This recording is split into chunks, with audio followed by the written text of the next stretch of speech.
asalaamaaleykum mbokk yi maa ngi leen di nuyu yéen ñëpp leen nuyuwaat docteur Massamba Gueye seen xarit am jaaxle lool nag ginnaaw bi ma seetloo ci réew mi ne ren njàngale mi bëri na ay gone yu jóg dal ci ay kaw ay jàngalekat dóor leen mbaa ñu gaañ leen mbaa ñu tëj leen ci ay école bu noo àggee foofu war a taxawaat nag laajaat suñu bopp fan lañ jëm rawatina bu nu demee ba école tëj ay gone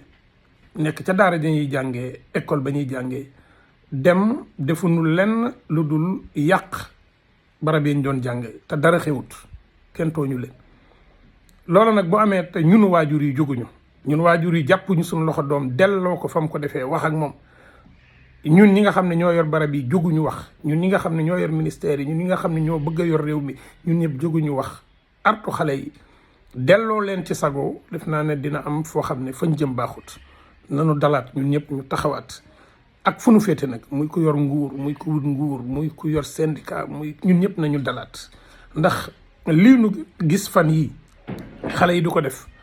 nan ko lëkkale ak yar bi nu bëgg yar leen ko def naa ne bu nu àggee fii nag xam-xam tumuranke na alal jiitu na sago tuxu na te def naa ne jot na ñun ñëpp ñu taxawaat waxaat ak suñu doom yi am yoo xam ne bu nu ko defee waruñoo ñemee ñëw ci kër gi am na loo xam ne bu ko gën a defee warta ñemee ñibbi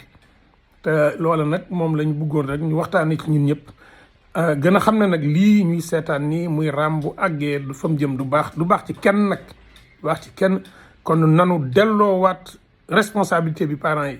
delloowaat ko état bi delloowaat ko autorités yi nga xam ne ñoom la yàlla teg ci kanamu réew mi kenn ku ne nga jël say responsabilité mu lépp nag ànd ak yar jikko yi defaraat ko ba kenn ku ne xam na nga war a taxawee ndax dóori kese fajul dara waaye nag am taxawaay boo xam ne gone yi duñ mën a taxawee neneen defe naa ne loolu lu am solo la jërëjëf maa ngi baalu àq ñëpp nag jërëjëf